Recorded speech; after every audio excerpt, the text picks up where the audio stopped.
Bonjour à tous. Eh bien, prenons un moment tous ensemble aujourd'hui pour continuer à lire et méditer le volume 3 du Livre du Ciel de Luisa Piccarreta.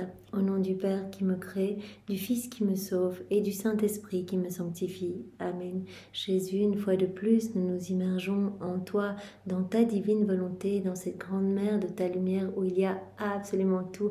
Nous nous y plongeons, Seigneur, nous nous gorgeons de toi, nous nous remplissons de toi, nous nous consumons en toi nous perdons le rien que nous sommes. Oui Seigneur, nous t'offrons ce rien pour que tu puisses t'en servir comme champ d'action et que tu puisses continuer ton œuvre de création en nous, que tu puisses nous ennoblir, nous sanctifier, nous embellir, nous rendre exactement comme tu souhaites que nous soyons, que tes plans d'amour s'accomplissent pour chacun de nous Seigneur.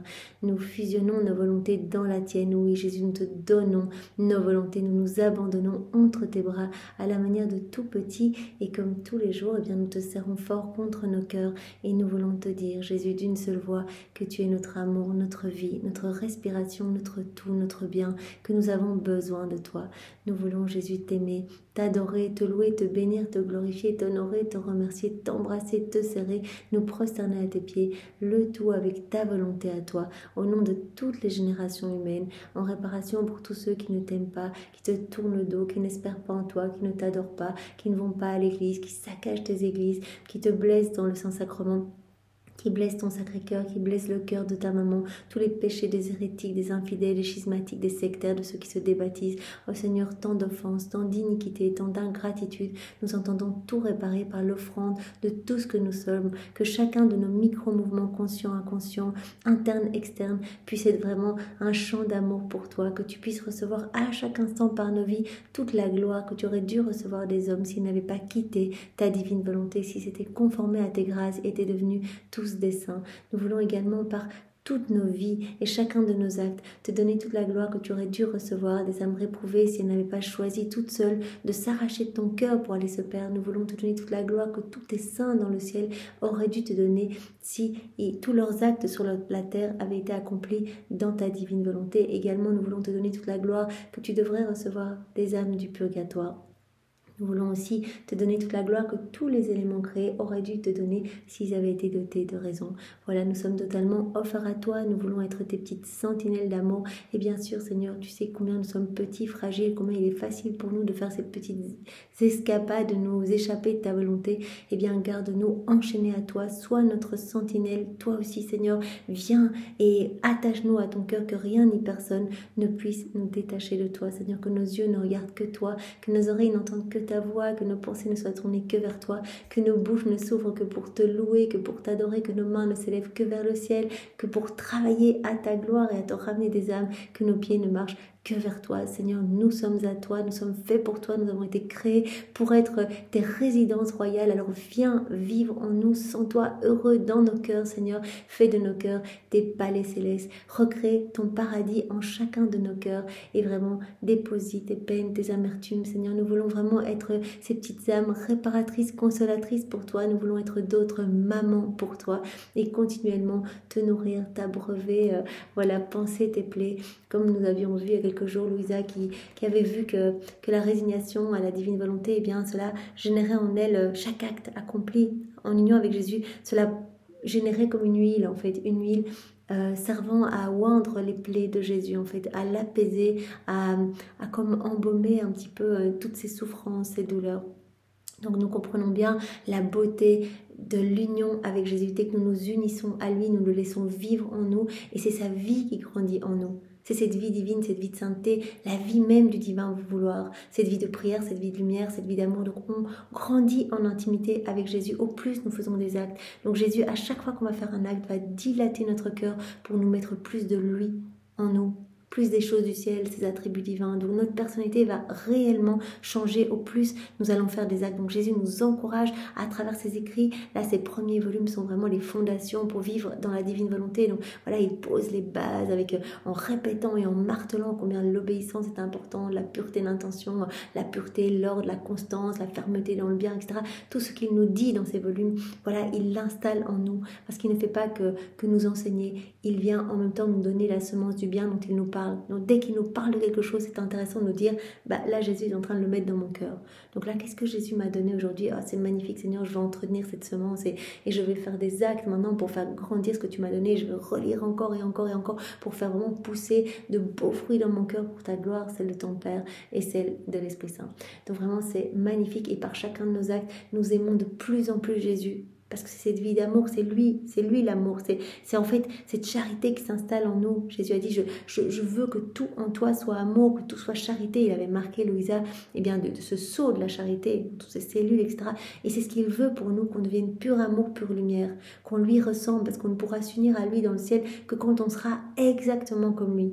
Donc des feux d'amour. Sinon, si on ne l'est pas, on devra passer par le purgatoire pour remplir toutes ces petites chambres vides qu'on aura remplies par les vices opposés aux vertus. Alors vraiment, c'est important, nous avons cette possibilité sur la terre de nous remplir déjà de l'amour de Dieu et de devenir nous-mêmes lumière par chacun de nos actes.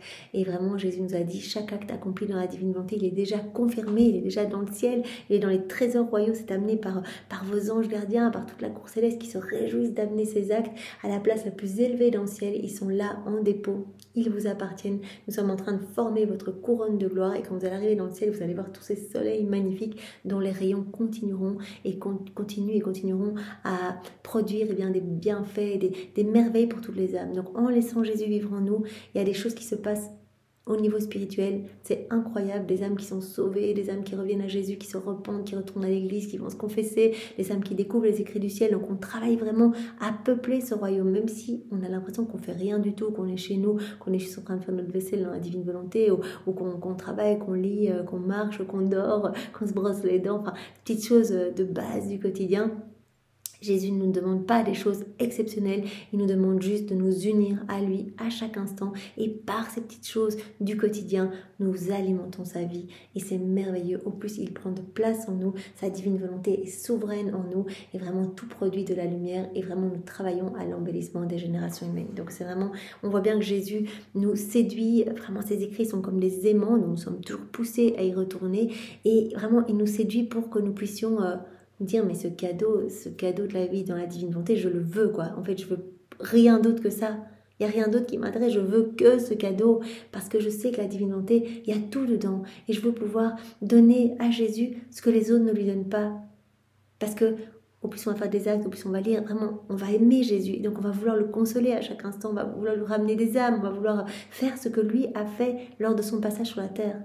Il est venu, il a payé à son Père cette dette de gloire que les hommes ne lui avaient pas donnée depuis la chute d'Adam. Voilà, il a refait toutes nos vies, il a réparé pour chacun de nos actes, etc. au prix de terribles souffrances qui se passaient à l'intérieur de son corps, parce que sa divinité imposée à son humanité. Donc vraiment, et il nous a ouvert les portes du ciel. Donc il nous demande que nous soyons maintenant les extensions de son humanité. D'autres, lui, sur la terre. Il veut que nos vies soient des imitations de sa vie. Donc il veut vivre en nous, se servir de notre humanité. Parce que lui, il n'a plus un petit corps de chair, il a son corps glorieux. Donc il veut continuer sa vie et que nos humanités, que nos corps soient comme des petits voiles le cachant à l'œuvre. Comme son humanité à lui n'était qu'un petit voile cachant sa divinité opérante, agissante.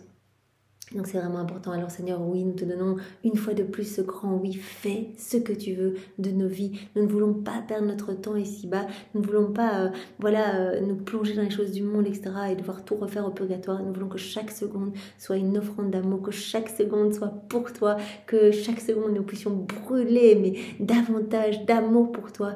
Voilà, nous voulons tous tomber fous d'amour pour toi, Seigneur, voir ton amour manifesté partout autour de nous, dans chaque élément créé, dans le vent, les piaillements des oiseaux. Tu nous dis je t'aime à chaque instant, tu nous bombardes, Seigneur, nous voulons répondre à ton amour au nom de tous ceux qui ne le font pas. Seigneur, nous voulons consoler ton cœur. Alors Seigneur, maintenant dispose chacun de nous pour que nous puissions accueillir ce que tu vas nous donner aujourd'hui, ce que tu veux nous donner, que nous puissions le comprendre avec ta sagesse et ta compréhension à toi, avec ton intelligence à toi, Seigneur.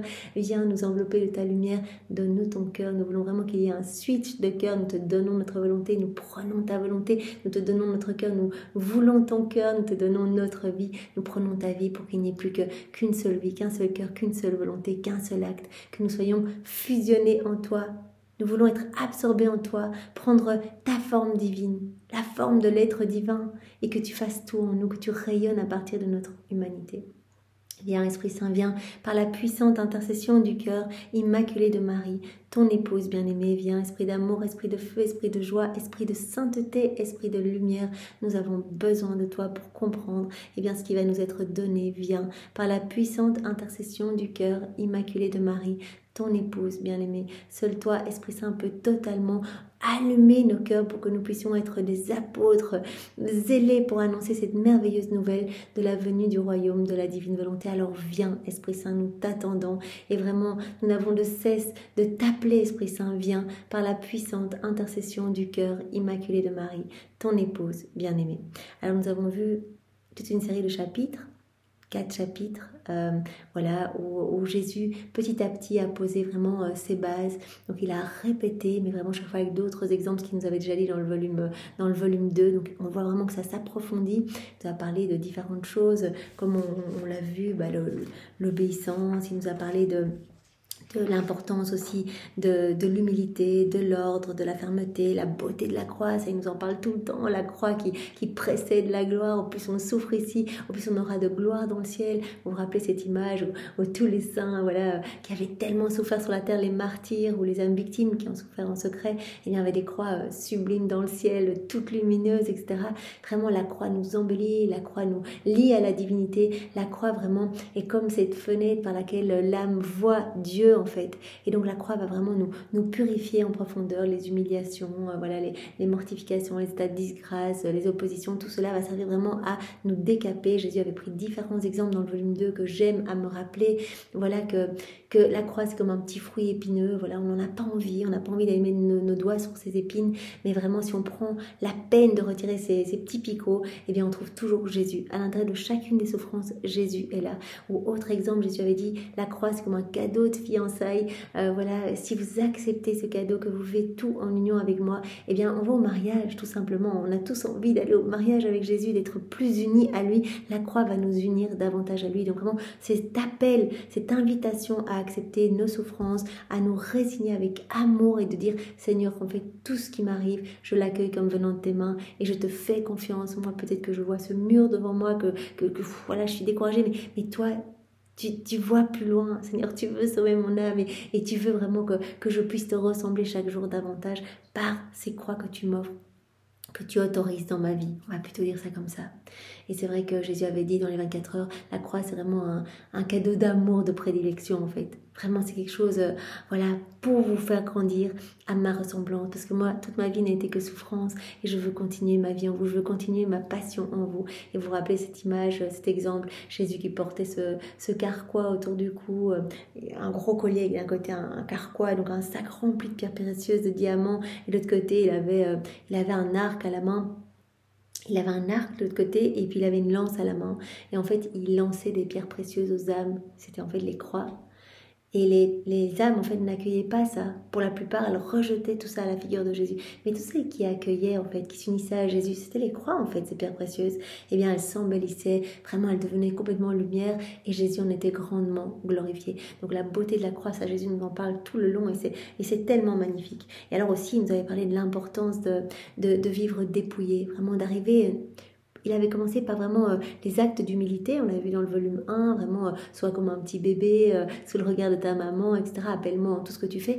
Et pour arriver plus loin ici, le néant, vraiment arriver à se dépouiller complètement de nous-mêmes en fait. S'oublier nous-mêmes, mourir à nous-mêmes, crucifier notre volonté propre au profit de la divine volonté. Et vraiment, quand on va se vider complètement, Jésus va pouvoir nous remplir de lui. Parce qu'il a dit, je suis le Dieu qui crée à partir du rien. Regardez la machine de l'univers, il n'y avait rien, et puis j'ai tout créé. Moi, ça va m'encombrer si vous essayez de vous remplir de vous-même. Il n'y a pas la place pour deux volontés en vous. Donc, arriver à mourir à nous-mêmes pour laisser toute la place à Jésus. Et donc, à ce moment-là, on va trouver le vrai repos, on va se reconnaître complètement en Dieu, on va le laisser agir en nous, et il va pouvoir faire des fondations stables et magnifiques sur notre néant. De notre néant jusqu'au ciel. On avait vu ce bel exemple. Alors Jésus avait commencé en disant, mais viens vivre dans ma volonté, là tu connaîtras le vrai bonheur et tu me rendras heureux, tu me donneras du repos, etc. Tu me désarmeras, tu me lieras, on va se comprendre, tu apaiseras toutes mes plaies et toi tu seras heureuse, tu vas former ta béatitude, tu vas trouver la fontaine de toutes les vertus, tu vas acquérir vraiment la forme de l'être divin, prendre vraiment ma forme à moi, tu ne feras qu'un avec moi, tu seras absorbé en moi. tu posséderas vraiment cette divine fontaine. Donc tu vas atteindre une hauteur en sainteté inimaginable. Jésus avait dit plus tard dans les volumes, l'âme qui vit dans la divine volonté, elle va acquérir en une journée un plus haut degré de sainteté que si elle avait essayé dans sa volonté propre toute sa vie, vraiment par l'exercice de vertu, etc., de devenir sainte toute seule. Parce que c'est moi qui fais en elle. Donc un acte accompli dans la divine volonté vaut plus que tous les actes accomplis par tous les saints de tous les temps dans une volonté humaine. C'est normal, Jésus qui fait l'acte, et puis des humains qui font l'acte. Même les actes aussi beaux soient-ils. Donc je me brosse les dents dans ta divine volonté, ou je bois un verre d'eau, ou je prends ce bic, vraiment les petits actes qui ont l'air de rien. Eh bien voilà, si on laisse Jésus le faire en nous, un petit acte vaut plus, donne plus de gloire à la Trinité, parce que cet acte ne s'arrête jamais, il est incessant, primordial, continuel, est rempli de l'infini, et il va continuellement déverser de la lumière en fait sur toutes les âmes, et il est rempli de tout, il contient tout, tous les actes de Maman Marie, tous les actes des saints, tout le ciel vient s'y déverser, etc. Donc un acte est terriblement magnifique quand il est accompli dans la divine volonté. Donc l'intention change la finalité de l'acte. Donc allons-y, ayons cette intention de faire tous nos actes unis à Jésus, de le laisser faire en nous pour sa gloire.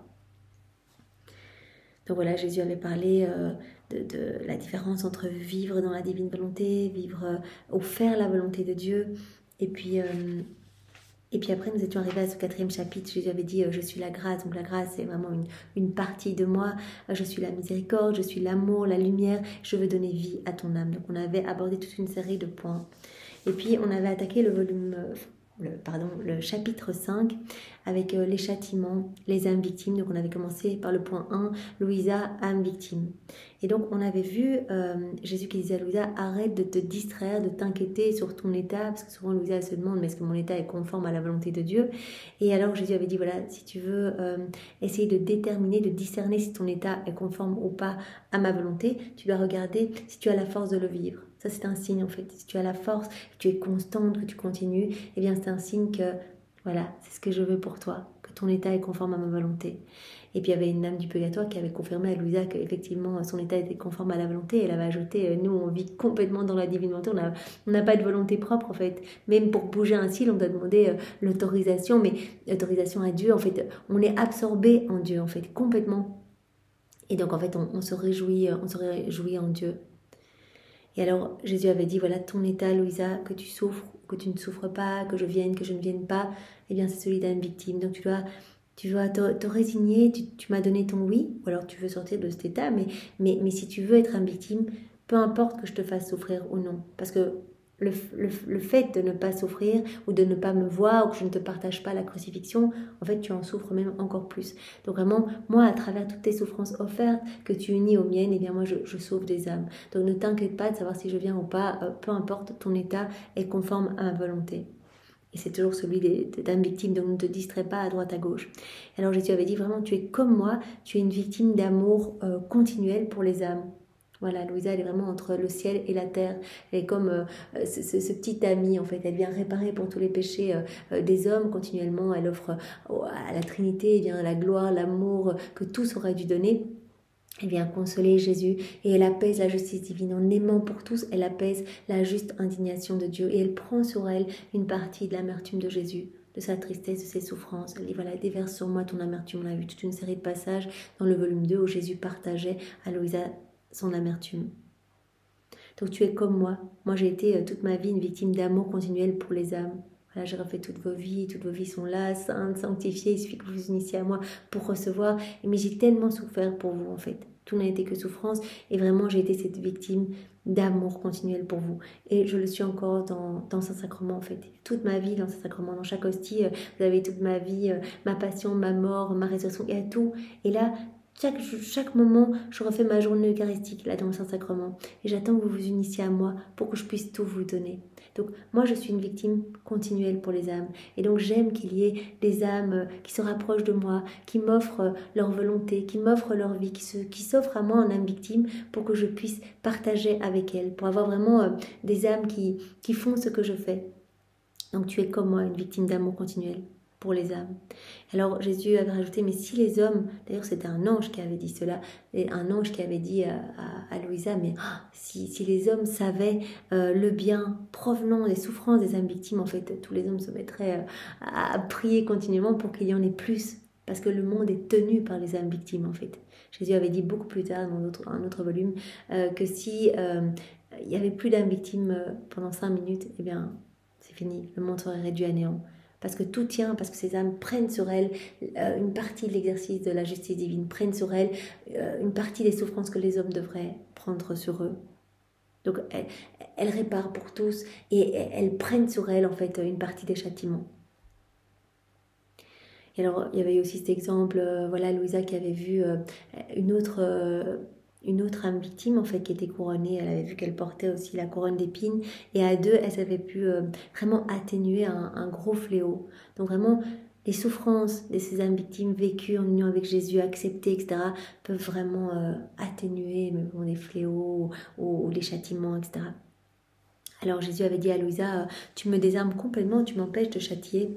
Donc tes façons d'agir me lient complètement. On avait vu toute une série de points où Jésus dit à Louisa, en fait, je peux plus te prendre avec moi, parce que te prendre avec moi et ne pas agir, c'est la même chose, en fait, tu me désarmes par tes prières, et il y a cette nécessité que je puisse châtier un peu mes enfants, parce qu'ils sont tellement arrogants, tellement orgueilleux, ils font n'importe quoi, et moi, je veux sauver leurs âmes, en fait, et c'est une expression ultime de mon amour, c'est vraiment un débordement de mon amour, qui peut pas sortir de manière naturelle, les hommes n'accueillent pas cet amour, ne voient pas mon amour, n'y répondent pas, et donc vraiment, cela sort sous forme de châtiment, pour essayer de les récupérer, pour les ramener à moi, parce que voilà, les plantations, les maisons, les biens matériels, tout ça, ça peut être reconstruit, ça peut être réacquis, etc. Mais une âme, si elle est perdue, qui me la rendra, avait dit Jésus. Donc il dit, s'il y a une nécessité que je puisse châtier, ton rôle est très important, parce que je peux vraiment te partager mes souffrances, mais il est aussi important que tu ne me désarmes pas complètement et que je puisse quand même exercer ma justice sur les hommes, pour les ramener à moi. Donc on avait vu dans cette série de passages, Jésus qui dit à Louisa, maintenant ça suffit, je te prends plus avec moi parce que tu m'empêches complètement. Louisa, elle disait, mais allez Jésus, donne-moi tout. Prenez la couronne d'épines de Jésus, elle la mettait sur sa tête, etc. Alors, dans un autre passage, Jésus avait dit, je ne viens plus te voir parce que tu me désarmes, tu me lies. Donc, parfois, il ne vient pas voir Louisa parce qu'il exerce sa justice divine. Parfois, il lui dit, je ne peux pas te prendre avec moi. Ou parfois, il se montre, mais pas clairement, il se montre un peu de manière floue, pour aussi lui éviter toute souffrance, parce que si elle voit clairement ce qui se passe, elle va souffrir, et donc Jésus va aussi souffrir. Ou parfois, il l'endort, donc il la place dans un état d'endormissement, où elle est complètement assoupie, elle n'arrive même plus à appeler Jésus, etc. Et donc Jésus fait cela pour qu'il puisse, quelque part, essayer de récupérer des âmes par l'exercice de sa justice, sans que Louisa le lie complètement, le désarme. Donc Jésus avait dit, n'aie pas peur de ton état d'assoupissement. Donc c'est vraiment quelque chose que j'autorise pour le bien des âmes. Donc tu dois vraiment me faire confiance. Alors on avait terminé hier par ce point, Jésus qui demandait à Louisa de prendre la forme d'une crucifiée pour mettre en fuite les démons. Donc c'est vraiment intéressant, vraiment ce signe de la rédemption qui éloigne les démons. Donc rien que quand nous signons, on se revêt de la croix en fait par ce signe de croix, eh bien on met en fuite vraiment les démons. Là, Louisa, elle arrivait en crucifiée, elle avait pu épargner plus ou moins sa ville, Corato. Jésus avait dit, il y a une grosse grêle qui se prépare au-dessus de ta ville, mais si tu vas te montrer en crucifié, eh bien, les démons vont être contraints de s'éloigner. Alors aujourd'hui, Jésus dit à Louisa, par ton état, tu atténues les châtiments, tu atténues ma colère, et tu atténues aussi les souffrances des âmes du purgatoire. Donc on va voir ces différents passages. Premier point, regarde, tu as atténué cet ouragan par ta souffrance, à la date du 2 juillet 1900.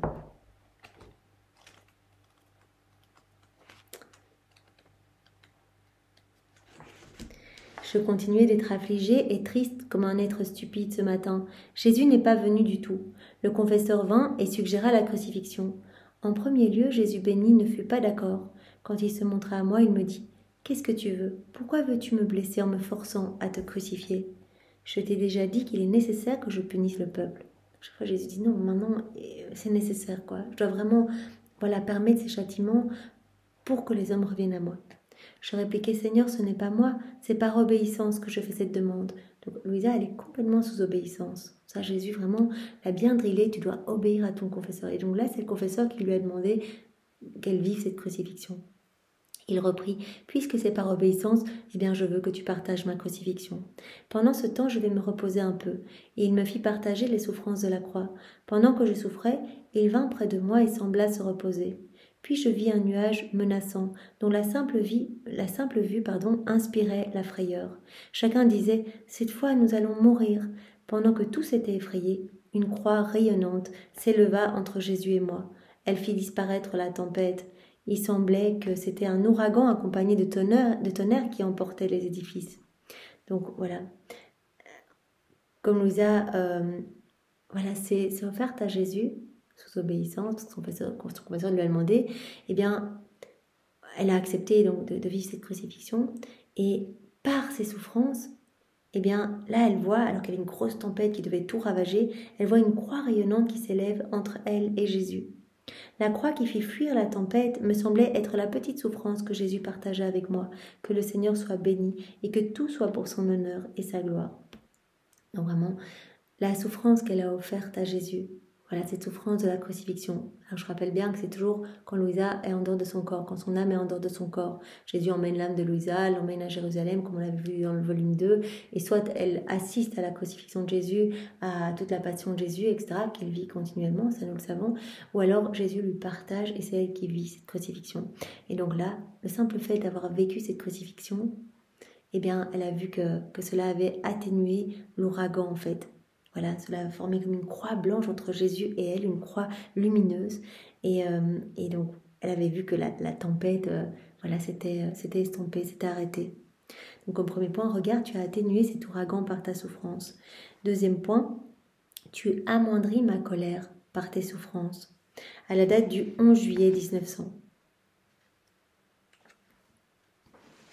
Ce matin, après avoir reçu la Sainte Communion, je poursuivais dans le même état de confusion. J'étais complètement repliée sur moi-même quand j'ai vu mon adorable Jésus venir à moi précipitamment. Il me dit, ma fille, amoindris un peu ma colère autrement. Tout effrayé, je lui dis, que veux-tu que je fasse pour diminuer ta colère? Il me répondit, en appelant sur toi mes souffrances.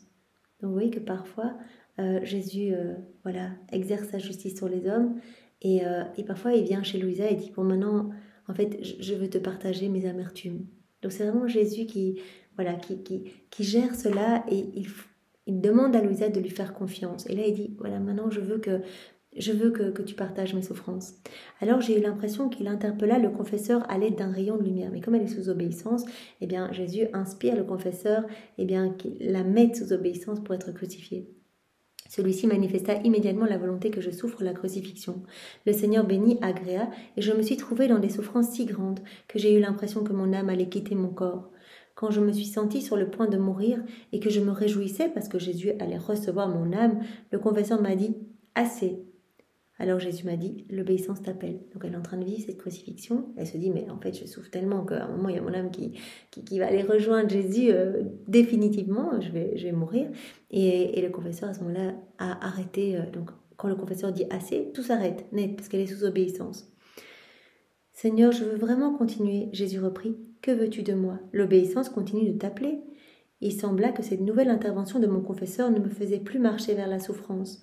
L'obéissance se montra bien cruelle pour moi, car au moment même où je croyais avoir atteint le port, je fus repoussée pour poursuivre la navigation. Elle dit, mais en fait je souffre tellement, je suis en train de mourir. En fait elle se réjouit de pouvoir aller rejoindre Jésus pour toujours. Et son confesseur la rappelle dans son corps, et tout s'arrête en fait, tout s'arrête tout de suite. En effet, bien que je souffrais, je ne sentais pas que j'allais mourir. Mon bon Seigneur me dit, « Ma fille, aujourd'hui ma colère avait atteint ses limites, à tel point que non seulement j'aurais détruit les plantes, mais aussi le genre humain lui-même. Si tu n'avais pas amoindri ma colère, c'est ce qui serait arrivé. » Donc voilà, parce que j'ai pu partager ma crucifixion avec toi, partager mes peines avec toi, mes souffrances avec toi, tu as amoindri ma colère. Sinon, elle aurait tout ravagé, les hommes et les plantes, parce que l'homme fait n'importe quoi. Et si le confesseur lui-même n'était pas intervenu en rappelant en toi mes souffrances, je n'aurais même pas eu un regard pour lui. Il est vrai que les punitions sont nécessaires, mais il est aussi nécessaire, quand ma fureur augmente trop, que quelqu'un l'apaise. Donc, les punitions, les châtiments sont nécessaires, ça Jésus nous le dit tout le temps, mais il est aussi nécessaire quand ma colère vraiment monte trop, en fait, que l'homme fait vraiment, vraiment réduit à rien mon sang, etc. Eh bien, il est nécessaire aussi que je puisse déverser, en fait, mon indignation, ma juste colère, que tu puisses l'amoindrir, en fait, par des souffrances partagées. Il est nécessaire que quelqu'un l'apaise. Autrement, j'enverrai beaucoup de punitions. Puis il me sembla voir Jésus bien fatigué se plaindre en disant « Mes enfants, mes pauvres enfants, comme je vous vois appauvris. » Puis, à ma surprise, il me fit comprendre qu'après s'être un peu calmé, il devait poursuivre avec les punitions. Donc elle a juste amoindri sa colère et après Jésus continue avec ses punitions. Mes souffrances avaient servi seulement à l'empêcher de trop s'emporter contre le peuple.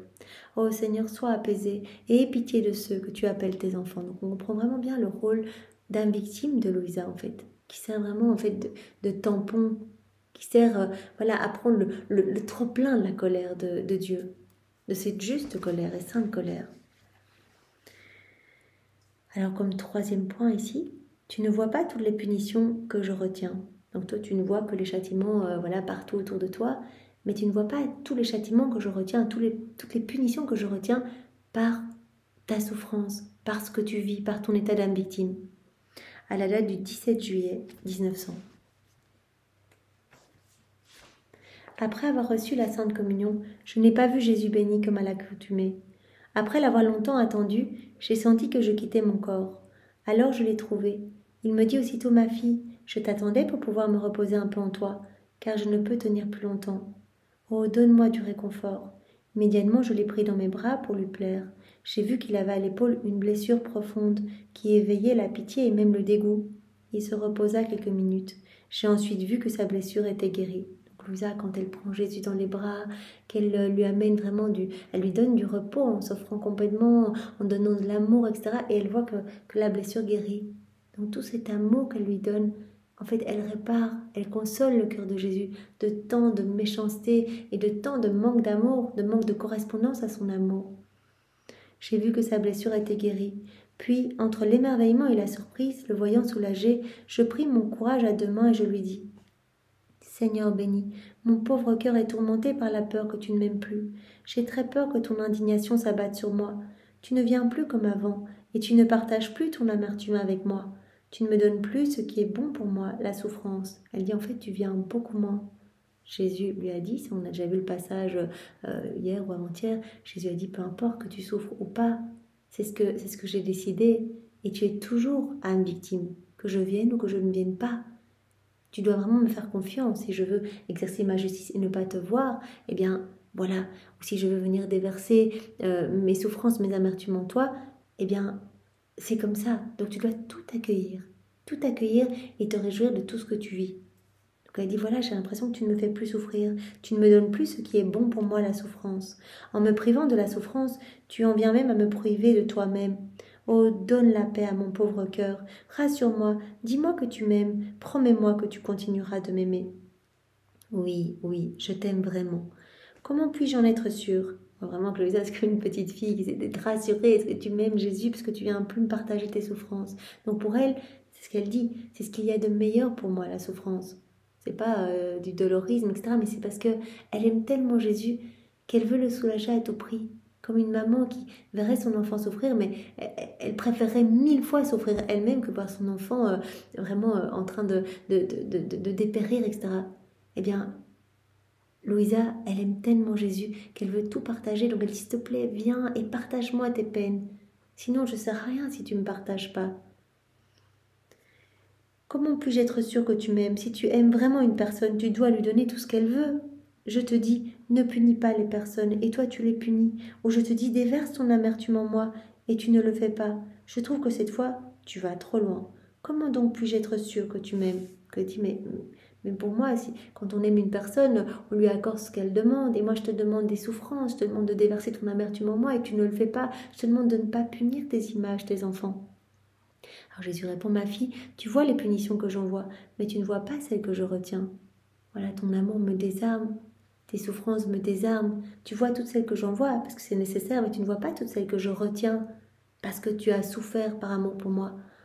Combien d'autres punitions j'aurais envoyées? Combien de sang j'aurais fait couler n'eût été des quelques personnes qui m'aiment et que j'aime d'un amour spécial? S'il n'y avait pas eu ces âmes victimes, ces quelques personnes que j'aime d'un amour spécial et qui m'aiment tellement au nom de tous, s'il n'y avait pas eu ces âmes, mais tu n'imagines pas tout ce qu'il y aurait eu comme châtiment, tout ce qu'il y aurait eu comme sang qui aurait coulé. Après cela, il me sembla que Jésus s'était dirigé à l'endroit où la destruction de la chair humaine s'opérait. Mais moi, qui voulais le suivre, je n'en eus pas la permission. Et à mon plus grand regret, je me retrouvais dans mon corps. Donc à nouveau, Jésus dit, non, tu viens pas avec moi, parce que si je te prends avec moi, je vais rien pouvoir faire. Et parfois, souvent, c'est nécessaire, parce que l'homme, c'est le seul moyen, en fait, qui peut ramener l'homme à moi. Voilà, c'est le seul moyen qui peut vraiment rendre l'homme plus humble, en fait. Voilà, s'il est touché complètement dans sa chair ou dans ses choses, il va vraiment revenir à moi, me demander pardon. Bon, bien sûr, Louisa avait dit, mais regarde, les hommes sont si mauvais, et parfois ils se rebellent au milieu des châtiments, et en fait, ils crient vers le ciel, leur colère, etc. Donc ils deviennent pires encore. Et Jésus dit, mais moi, je fais tout pour les sauver. Maintenant, si les âmes se rebellent et ne veulent pas être sauvées, mais ce sera vraiment lié à leur méchanceté en fait, et à leur ingratitude et à leur fermeture de cœur. Alors un autre point, vient atténuer les souffrances au purgatoire. Donc on comprend bien le rôle d'âme victime de Louisa. Donc là on a vu par un exemple qu'elle a atténué, enfin qu'elle a fait même disparaître un ouragan par sa souffrance, qu'elle a amoindri la colère divine de Jésus, que par ses souffrances offertes, Jésus a dit, mais tu vois tous les châtiments que je déploie, mais tu ne vois pas tout ce que j'ai retenu, tout ce que je n'ai pas envoyé grâce à tes souffrances. Et avec ces souffrances, Louisa va pouvoir vraiment atténuer les souffrances des âmes du purgatoire, d'une âme en particulier ici dans cet exemple. On avait vu aussi qu'elle avait pu, par ses souffrances offertes, eh bien, avec l'autre âme victime, elle avait pu vraiment atténuer un fléau, elle avait pu en arrêter un autre, celui du choléra dans le volume 2, elle avait pu amener une âme à la conversion et au repentir, elle avait pu permettre à une âme de rester en vie aussi, une âme qui allait se perdre, qui était vraiment dans une fusillade, vous vous rappelez cet exemple, elle avait vraiment prié, etc. Et finalement, elle avait obtenu de Jésus que l'âme de cette personne ne quitte pas le corps de cette personne, donc vraiment cette personne avait une deuxième chance quelque part de vivre et de pouvoir se repentir, etc. Donc tout ce que Louisa a souffert dans son corps, ça a vraiment eu un impact incroyable. Tout ce qu'elle a souffert dans son âme, toutes ses souffrances partagées avec Jésus. Eh bien, vraiment, ça a eu un impact pour vraiment, pour les âmes, en fait. Et pour atténuer la justice divine.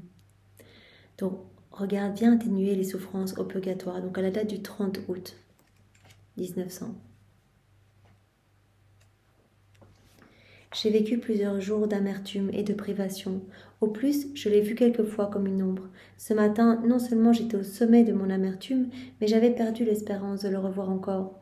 Après avoir reçu la Sainte Communion, il me sembla que le confesseur voulait que la crucifixion soit renouvelée en moi. On voit vraiment que le confesseur, il pousse. Il n'est pas du tout à dire « ajuste-toi à la justice divine ». Il est tout en train de dire « allez hop, crucifixion, il faut que tu sois crucifié pour que les châtiments soient atténués ». Et Jésus avait dit d'ailleurs « mais ton confesseur, en fait, il m'apporte du rafraîchissement, il me lit complètement aussi. Comme toi, tu me lis, ton confesseur me lit ».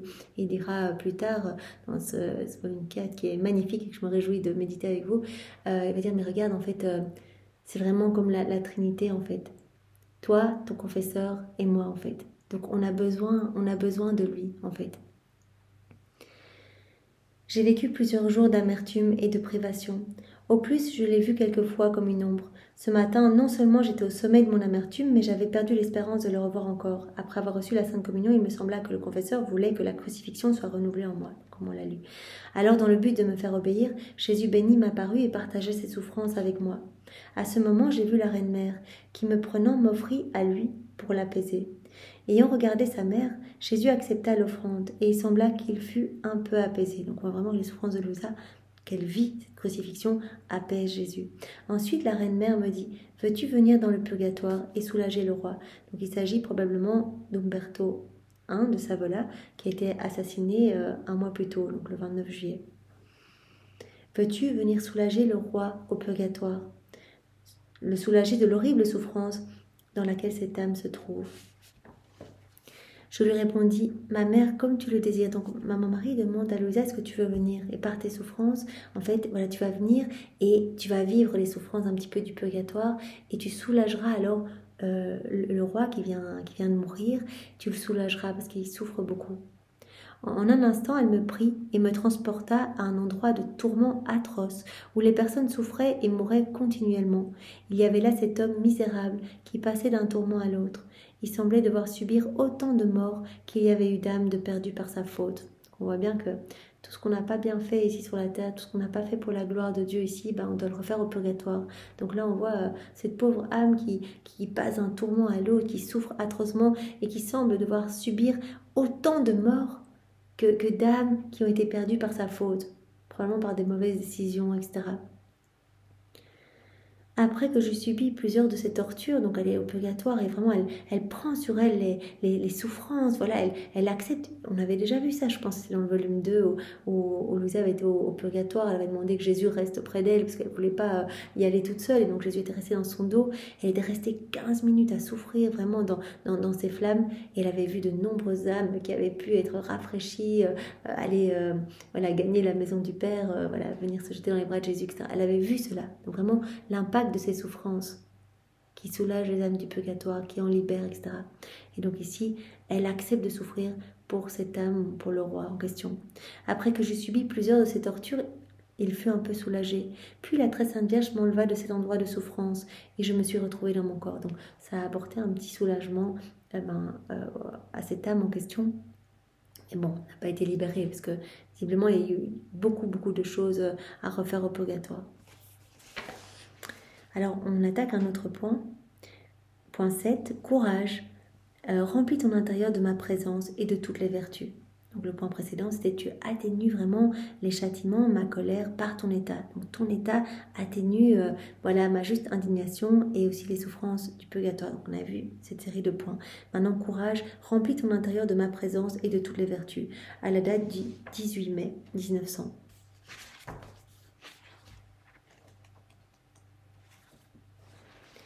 J'étais encore privée de mon adorable Jésus.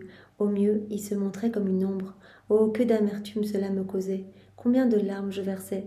Ce matin, après l'avoir attendu et cherché, je le trouverai près de moi, très affligé, avec la couronne d'épines transperçant sa tête. On avait vu que ça correspondait vraiment à tous nos péchés d'orgueil.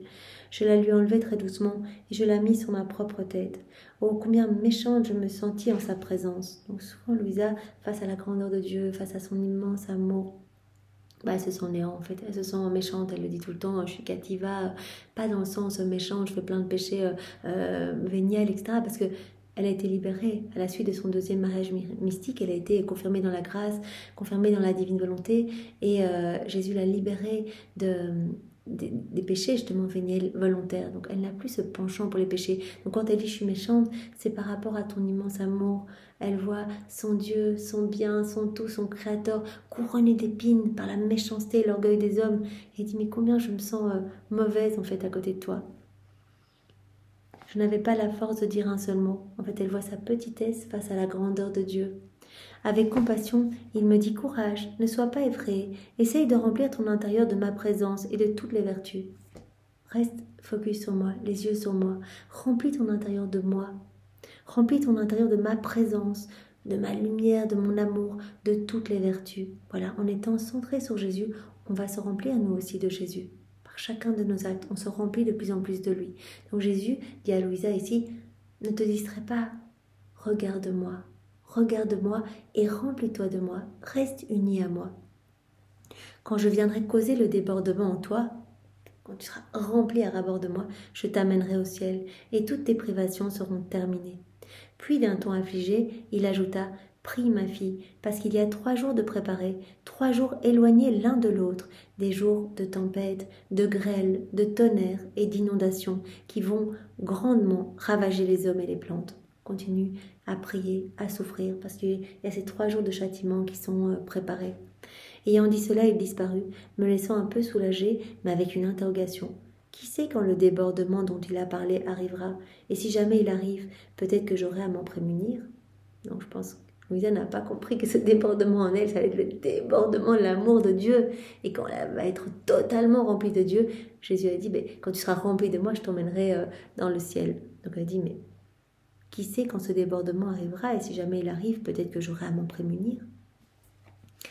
Donc voilà, ce point pour dire, remplis ton intérieur de ma présence et de toutes les vertus. Autre point, point 8, tu me piques à vif quand tu te prévaux de l'anneau de l'obéissance. Ça, Jésus l'avait déjà dit dans le volume 2. Voilà, quand Louisa disait dans le volume 2, voilà, le confesseur voudrait que tu ne me crucifies plus. En fait, là, elle demandait que cela cesse parce qu'elle est sous obéissance. Et donc, elle dit, voilà, il ne veut plus que je vive la crucifixion. Et Jésus avait dit, mais tout ce que tu me demandes, en fait, quand tu te prévaux de l'obéissance, de l'anneau de l'obéissance, tu me touches. Parce que Jésus ne l'écoutait pas. Et elle avait dit, mais qu'est-ce cette obéissance pour toi, Jésus? Toute ta vie, ça a été obéissance. Et là, moi, je te le demande par obéissance, pour obéir à mon confesseur.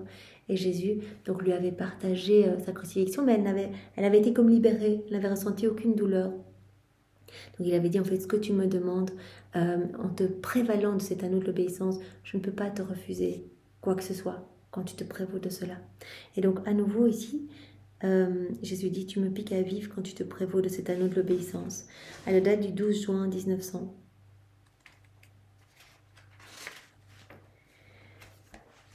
Ce matin, quand mon aimable Jésus vint, je lui ai dit, Seigneur, que fais-tu? Il me semble que tu vas trop fort avec ta justice. Comme je voulais continuer de parler pour excuser la misère humaine, Jésus m'imposa le silence en me disant, garde silence si tu veux que je reste avec toi. Donc vraiment, je dois exercer ma justice, garde le silence. Viens, embrasse-moi et honore tous mes membres souffrants par tes actes d'adoration habituels.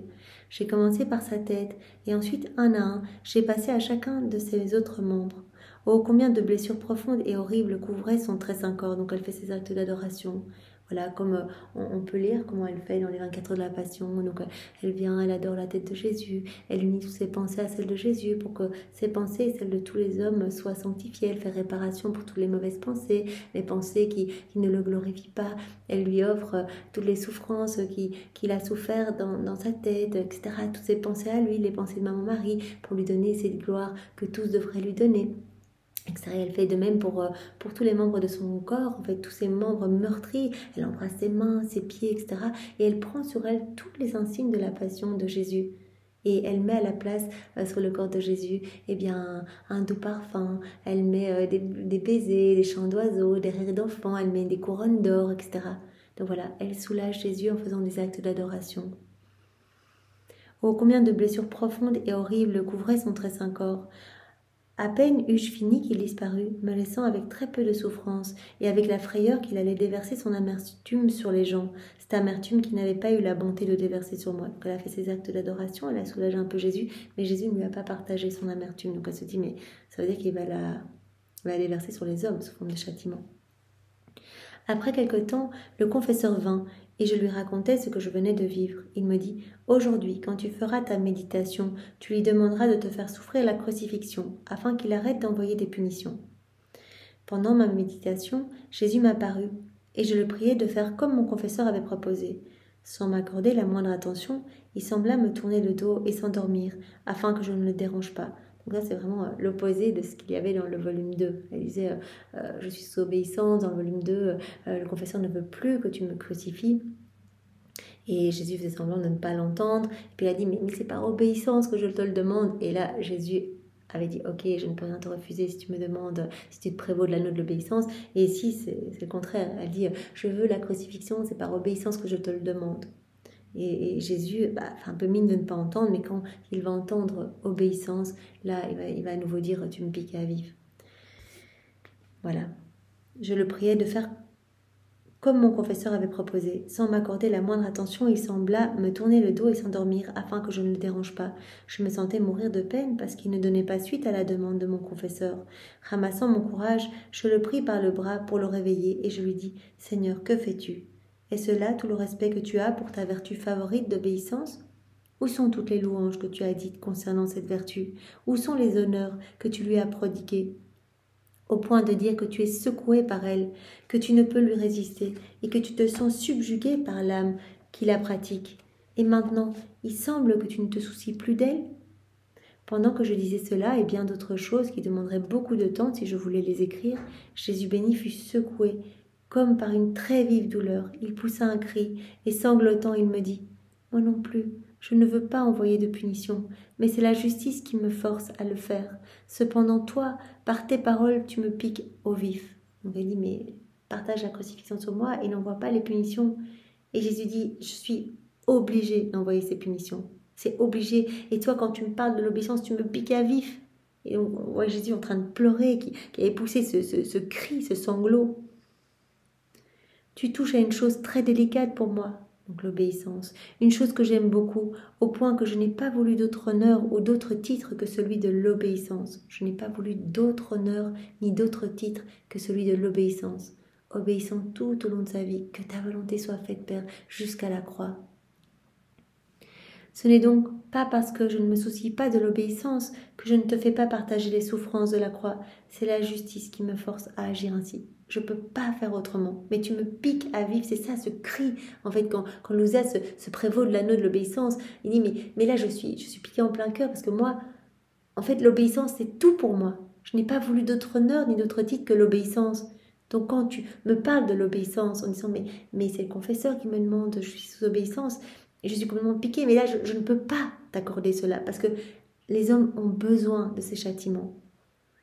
Après qu'il eut dit cela, il disparut en me laissant contente, mais avec un déplaisir dans mon âme, comme si mes paroles avaient été la cause du cri du Seigneur. Daigne me pardonner, ô mon Jésus.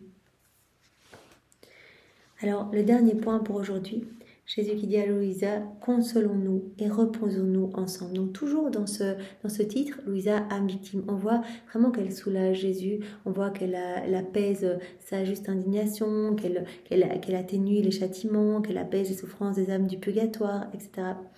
On voit aussi que Jésus doit exercer sa justice, qui dit mais c'est pas pour t'embêter que je ne te crucifie pas. C'est vraiment parce que les hommes ont besoin de ces punitions. Et alors, Louisa, dans ce rôle d'âme victime, elle console Jésus, elle l'apaise. Donc ce titre, consolons-nous et reposons-nous ensemble, à la date du 29 juin 1900. Pendant que je continuais d'être triste, mon adorable Jésus eut pitié de moi. Il vint et il sembla me soutenir dans de ses bras. Il m'entraîna hors de mon corps et ensemble nous vîmes qu'il régnait partout un profond silence, une grande tristesse et le deuil. Ce spectacle fit si grande impression sur mon âme que mon cœur devint angoissé. Jésus me dit, ma fille, quittons ce qui nous afflige, reposons-nous ensemble. En disant cela, il commença à me caresser et à me réconforter par de doux baisers. Cependant, ma confusion était si grande que je n'osais pas lui rendre l'appareil. Il me dit « Alors que je te rafraîchis par de chastes baisers et des caresses, ne veux-tu pas me rafraîchir en me donnant toi aussi des baisers et des caresses ?» Ces mots me mirent en confiance et je lui rendis l'appareil. Puis il disparut. Donc Jésus dit « Quittons ce qui nous afflige, arrêtons de regarder toutes les méchancetés humaines. » Reposons-nous ensemble. Viens te reposer dans mon cœur et laisse-moi me reposer dans ton cœur. Et vraiment, embrassons-nous, donnons-nous de l'amour, donne-moi tout ce que les hommes ne me donnent pas. Et avec un deuxième point allant dans le même sens, à la date du 14 juillet 1900. Il me semble que j'ai passé plusieurs jours en compagnie de Jésus béni, sans que mon être soit absorbé par la léthargie du sommeil, alors que nous nous donnions réciproquement du réconfort. Cependant, j'avais peur qu'il me replonge dans ce sommeil. Donc vraiment, nous nous donnions réciproquement du réconfort. Donc là, Jésus ne l'a pas plongé dans cet état de léthargie. Il est avec elle. Et vraiment, voilà, c'est un moment doux où ils se donnent de l'amour l'un l'autre. Ce matin, après qu'il m'eut rafraîchi avec du lait qui descendait de sa bouche, donc c'est vraiment chaque fois pour la renforcer, il lui donne quelque chose, du miel, du lait, etc., pour vraiment lui donner de la force en fait de vivre toutes ces crucifixions.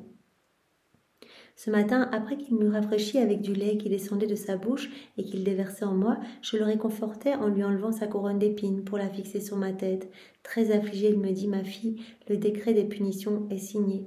La seule chose qu'il reste à faire est de fixer le temps de l'exécution. » Donc voilà. Donc Jésus dit « Consolons-nous l'un l'autre. » Reposons-nous ensemble. Donc vraiment, voilà Jésus qui vient se reposer vraiment auprès des âmes qui l'aiment d'un amour particulier, ces âmes victimes qui sont toutes offertes pour vraiment prendre sur elles l'exercice de la colère divine, prendre sur elle les souffrances de Jésus, les amertumes de Jésus.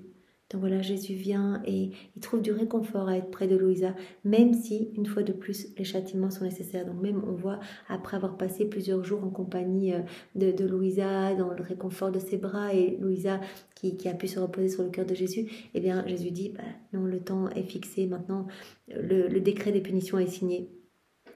Non, le décret des punitions est signé, il reste à fixer le temps de l'exécution. Donc voilà, donc malgré ce moment de réconfort, les châtiments sont nécessaires. Mais bon, comme Jésus l'avait dit à Louisa, tu ne vois pas tout ce qui est évité en fait par tes souffrances. Tu ne vois que les punitions qui ont réellement lieu, mais tu ne vois pas tout ce que tu as pu désarmer en fait, en me donnant du réconfort et en m'aimant. Donc voilà, nous avions vu ce premier point, nous attaquerons demain le deuxième point du chapitre 5. Donc ce premier point, Louisa, âme victime. Donc ton état est conforme à ma volonté. Tu es comme moi une victime d'amour continuel pour les âmes. Si les hommes savaient le bien provenant des souffrances des âmes victimes, tu me désarmes et m'empêches de châtier par tes façons d'agir qui me lient complètement. Donc, voilà, parfois je suis contrainte de ne pas m'approcher de toi, de ne pas me montrer clairement, de ne pas te prendre avec moi, etc., ou de t'endormir. Alors prends la forme d'une crucifiée et tu mettras en fuite les démons. Autre point, tu atténues les châtiments et ma colère, ainsi que les souffrances des âmes du purgatoire par ton état de souffrance, avec ces différents points que nous avons vus aujourd'hui. Puis comme autre point, courage. Remplis ton intérieur de moi en fait. Ne regarde pas, ne te préoccupe pas. Remplis ton intérieur de moi, de ma présence et de toutes les vertus. Et puis Jésus a dit, cette vertu d'obéissance, vraiment, je l'aime tellement en fait. Moi, je n'ai pas eu d'autre honneur que l'obéissance. Et donc, quand tu te prévaux de l'obéissance, tu me piques à vif, en fait. Donc, il y avait ce cri de Jésus, en fait, en disant, mais j'ai pas d'autre choix, en fait. Tu me touches quand tu me parles de l'obéissance, mais je dois pouvoir châtier mes enfants.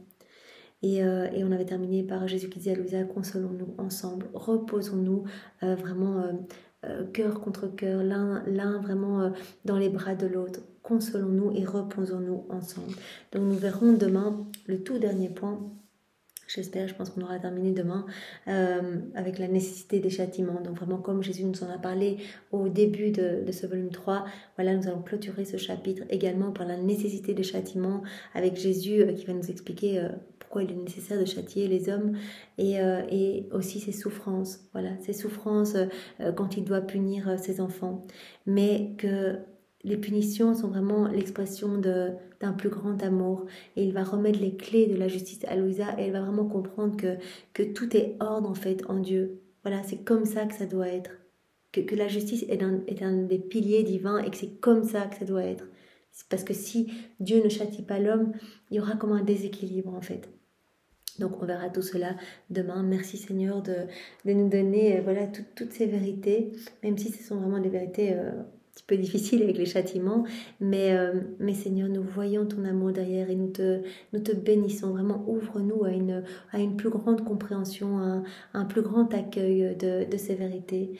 Et pour te remercier Seigneur, bien comme tous les jours, nous t'enlaçons avec les bras de Maman Marie, nous t'étreignons avec ses baisers, nous te cachons sous son manteau céleste et nous t'offrons tout son cœur avec tout ce qu'il y a à l'intérieur de ce cœur si merveilleux, si immaculé. T'offrons également ton amour, tout l'amour que tu as placé dans l'œuvre de la création, de la rédemption, de la sanctification. Nous t'offrons l'amour de ton Père, l'amour de l'Esprit Saint, l'amour trinitaire. Nous t'offrons tous les actes d'amour de tous tes saints, de tous les temps, refaits dans ta divine volonté, tous les actes accomplis également dans ta divine volonté par Adam, dans son état d'innocence avant la chute, par Maman Marie, la totalité de ses actes, par Louisa et par les âmes à la suite de Louisa. Nous t'offrons également tous tes attributs divins, Seigneur. Et voilà, nous restons greffés à toi, greffés à ton cœur, dans tes bras, Seigneur. Et voilà, nous voulons tout vivre, chaque instant de nos vies unis à toi, Seigneur, ne faisant qu'un avec toi. Absorbe-nous en toi, Seigneur. Nous voulons vivre presque comme sans volonté, Seigneur, uniquement avec la tienne à l'œuvre. Qu'elle soit reine en nous, ta volonté, Seigneur, c'est ce que nous te demandons. Merci, Seigneur, sois béni. Au nom du Père et du Fils et du Saint-Esprit. Amen. Belle journée à tous, soyez tous bénis. Au revoir.